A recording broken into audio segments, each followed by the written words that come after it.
In 2009, doctors Catherine Douglas and Peter Rawlinson of Newcastle University published a study with one of the more surprising results you might have ever heard. That is, a cow that is given a name and is treated as an individual produces more milk than one without a name. And that is not by any means the strangest thing about moo juice, a surprisingly important and yet decidedly odd part of human history. Milk is part of the definition of a mammal. While biology might consider things like hair and live birth, the fundamental definition of a mammal is any animal in which the female feeds her young on milk from her own body. This can be confusing. Non-mammals from pigeons to tsetse flies also produce milk-like substances to nourish their young, but before you try to milk a tsetse fly, there is a fundamental difference with mammalian milk, which is the presence of lactose. Lactose is a type of sugar, a disaccharide. As a sugar, it provides a ready source of energy, a primary source of carbohydrates needed for growth and development. Lactose is, frankly, weird. Dr. Harold Brussow, a senior research scientist at the Nestle Research Center in Switzerland, explains this sugar is so familiar to dairy microbiologists that they forget that lactose is an exotic compound in nature, found outside of milk only in forsythia flowers and some tropical shrubs. This is particularly odd as sugar is actually pretty common in nature. The website of Green Valley Lactose Free Milk explains there are many natural sugars like glucose, fructose, and sucrose, and these sugars are found widely in nature, from fruits, vegetables, and grains to honey and maple sap. Stranger still, our digestive system find natural sugars like glucose, fructose, and sucrose easy to absorb. Lactose, on the other hand, poses what Dr. Brussow calls a biochemical challenge. Being a disaccharide, a special enzyme called lactase is needed to absorb lactose. And, Brussow notes, lactose synthesis is energetically demanding. That leads to the fundamental question. Brussow writes, in view of these difficulties, one might ask why nature experimented with lactose and not glucose as energy carrier for breastfeeding. When biological systems use energy-costly devices, one might suspect regulatory needs behind it. Brussow notes, early in human history, the population size was very small. Therefore, optimal birth spacing had to be achieved. Not too narrow because it would overstretch the feeding capacity or bodily food reserves of the woman, and not too long because this strategy would compromise the growth of the tribe. Breastfeeding regulates childbirth by suppressing ovulation. As long as the baby suckles the breast, milk is produced by the mother, and this state can be maintained over years. The suckling initiates a neuroendocrine circuit that goes up to the hypothalamus, where it suppresses the gonadotropin release, which in turn suppresses ovulation and the menstrual cycle. But lactose also regulates as the production of lactase decreases over time. Consequently, it becomes more difficult for the child to digest lactose, causing uncomfortable symptoms like gas and diarrhea. As the child starts to reject the breast milk, the mother weans the child, and this stops the cycle, preventing ovulation. Thus, the lactose cycle regulates optimal birth spacing for humans. This is in general how it worked for all animals. Only the young are able to digest lactose.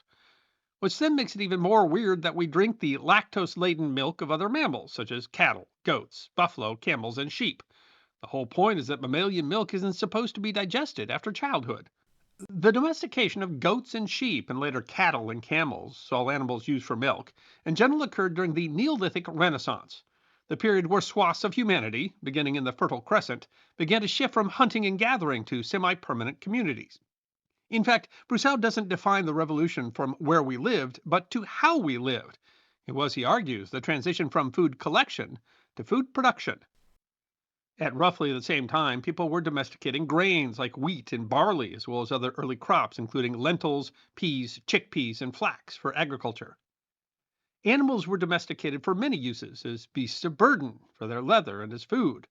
The Livestock Conservancy, an organization dedicated to preserving livestock, explains on their website, domestication did not happen suddenly, but was a slow process, starting with the hunting of wild goats.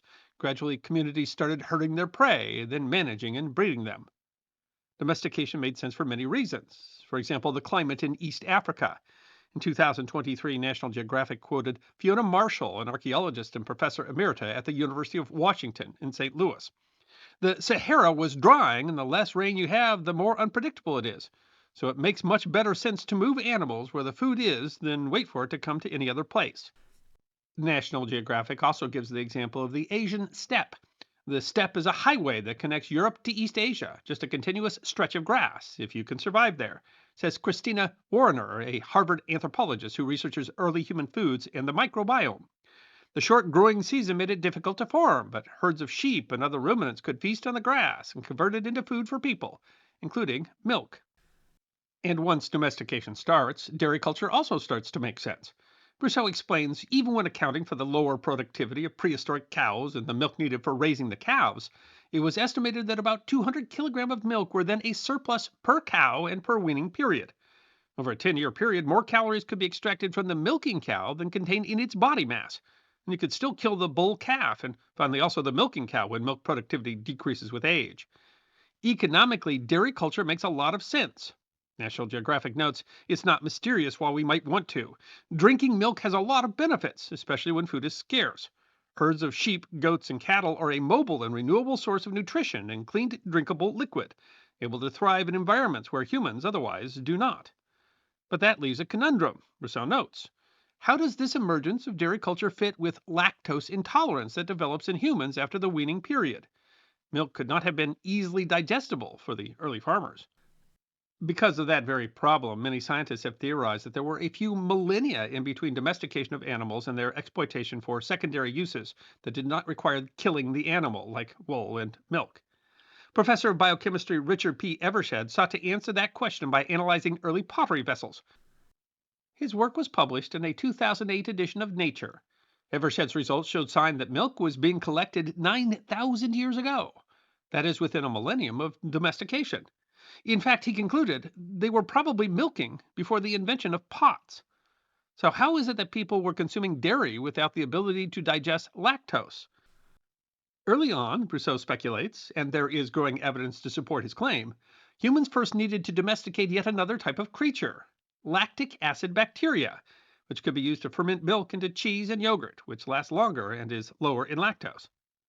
In some places, we might also have been developing a tolerance to gut bacteria.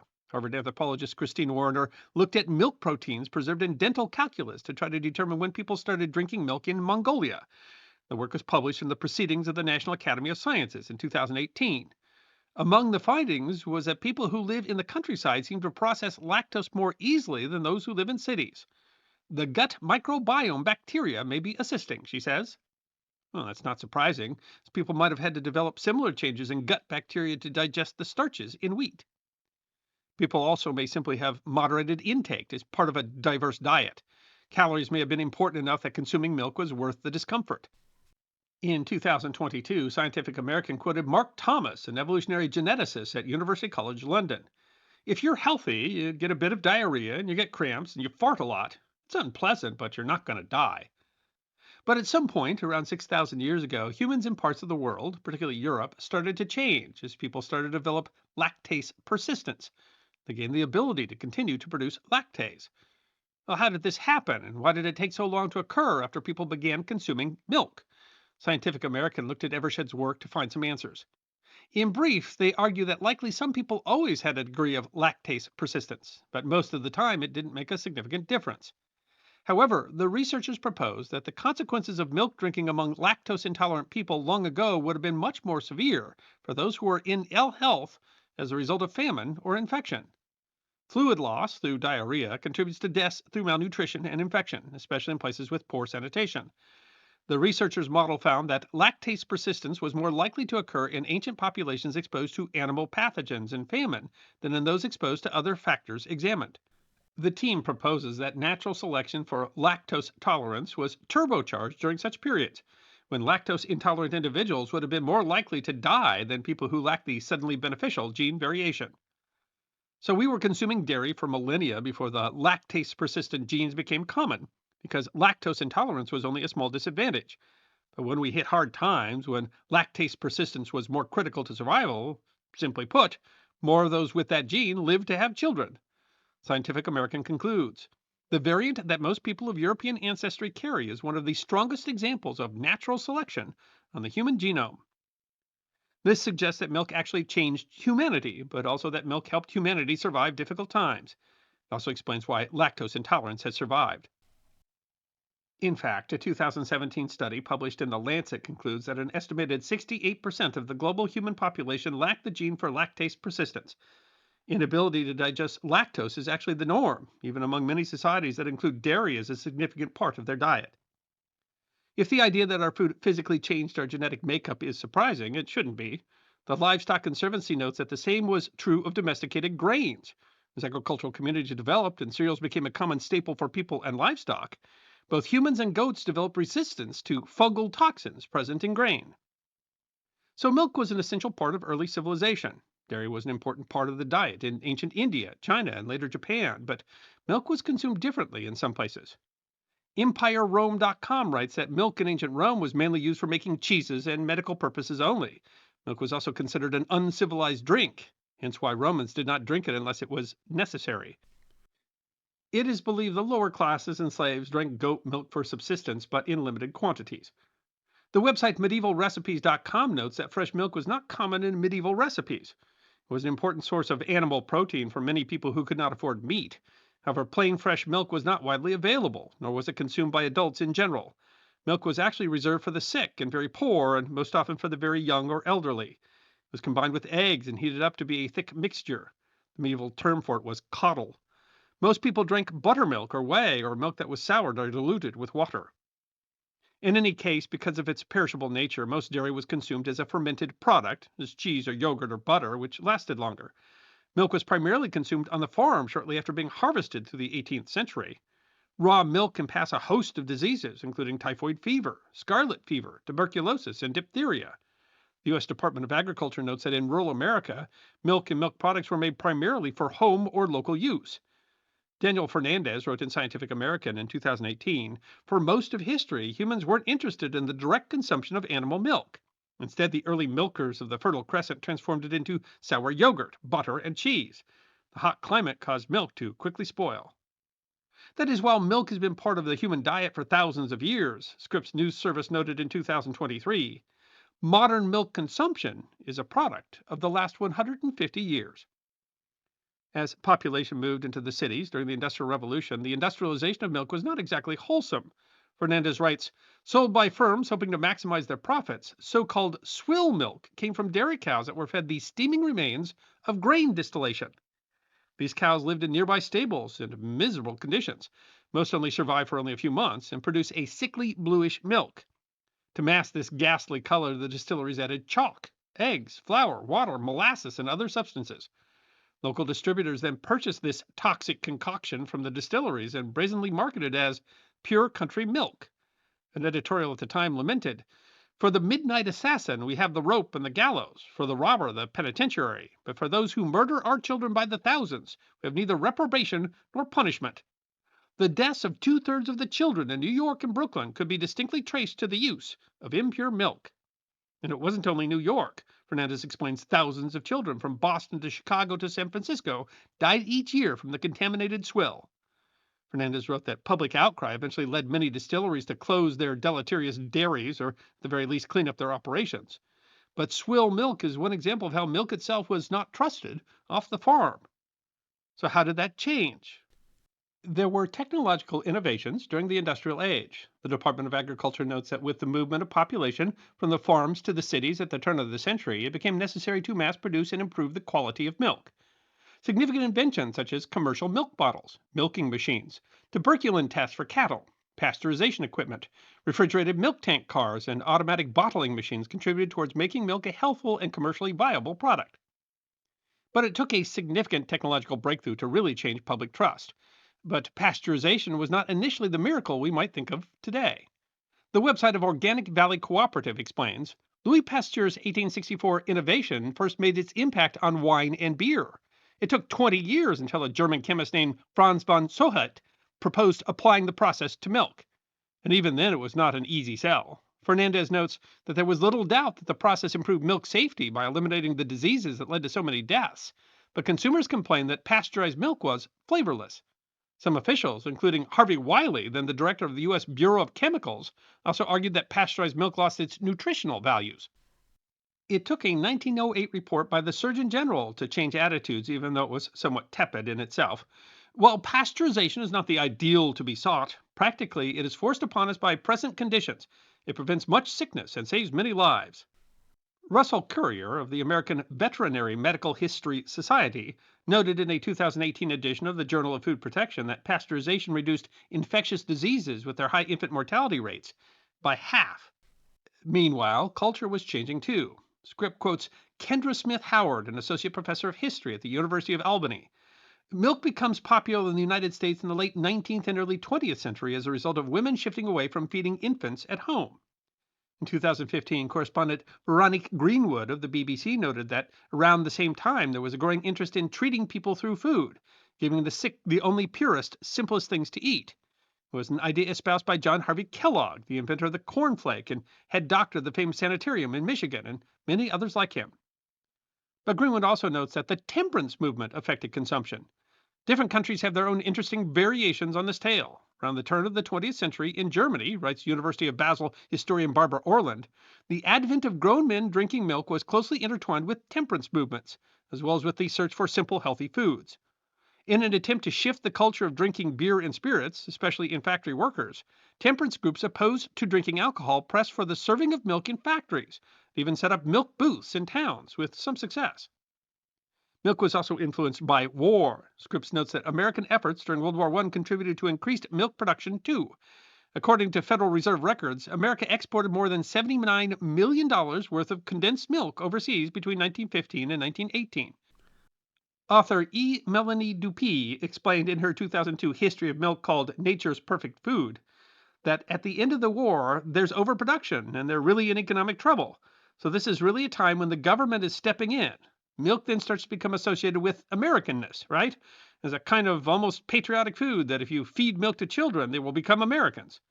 Smith Howard explains that in the 1910s and 1920s, the United States Department of Agriculture really emphasized that milk was a nutritionally complete food that had the appropriate level of fats and proteins and sugars all in one component. The government also used programs such as the 1940 Federal Milk Program for schools and the 1946 National School Lunch Act to drive consumption to children. This government support had the average American, Scripps notes, drinking 750 cups of milk annually. World War II also impacted milk. The website Plant Based News notes that skim milk, a byproduct of butter production, was generally considered to be a waste product prior to the 1930s. So much was routinely dumped in rivers that the news writes the government was forced to put a stop to it due to the horrific odor of spoiled milk that permeated the surrounding areas. But during the war, powdered skim milk was used as a relief food. After the war, there was a surplus. So to chisel down the surplus, the industry employed skilled marketers to position skim milk as a weight loss food. Milk dealers received backing from physicians to peddle this product as a health food, and by the 1950s, skim milk had transformed from a waste byproduct to a trendy weight loss beverage, mostly consumed by the affluent society. The news writes, that tends to be a theme in milk's history. Made too much, turned to clever marketing. This could backfire. The news writes that when in 1977, President Jimmy Carter allowed $2 billion in federal money to be funneled into the dairy industry over the course of 4 years to address a milk surplus, dairy farmers ramped up production to take advantage of this government subsidy, which resulted in yet a greater surplus. This then resulted in a cultural icon, government cheese. The news continues. The soon-to-rot milk was homogenized into government cheese and then held in vast underground storage units across 35 states. But moo juice took a dive in the latter half of the 20th century. Scripps reports that U.S. per-person consumption of milk decreased by almost half between 1970 and 2010, the result of changing attitudes about health, changing lifestyle to grab-and-go meals where milk doesn't fit in so well, and competition from plant-based milk alternatives. And milk consumption has continued to decline. According to the U.S. Department of Agriculture, Americans drank 130 pounds of liquid milk per person in 2022, down from 196 pounds in the year 2000, even though in 2023 Americans ate a record amount of cheese. Still, Scripps notes that the dairy milk sales in America topped $15.7 billion in 2022, which is more than 7 times that of the plant-based milk alternatives. And yet this odd human relationship with something that's frankly weird to drink is an indelible part of human history, even if its future is somewhat uncertain. Mark Kolensky wrote in his 2018 book, Milk, a 10,000-Year Fracas, that milk is a central part of the theology of the Sumerians, of the Greeks, and of the Egyptians. The Fulani of West Africa believed that the world began with a single drop of milk, and there's a Norse legend that a cow made from thawing frost sustained the world in its earliest days. Heck, Milk is even part of our cosmos. Our galaxy, after all, is called the Milky Way. I hope you enjoyed watching this episode of The History Guy, and if you did, please feel free to like and subscribe and share The History Guy with your friends. And if you also believe that history deserves to be remembered, then you can support The History Guy as a member on YouTube, a supporter on our community at Locals, or as a patron on Patreon. You can also check out our great merchandise shop, book a special message from The History Guy on Cameo.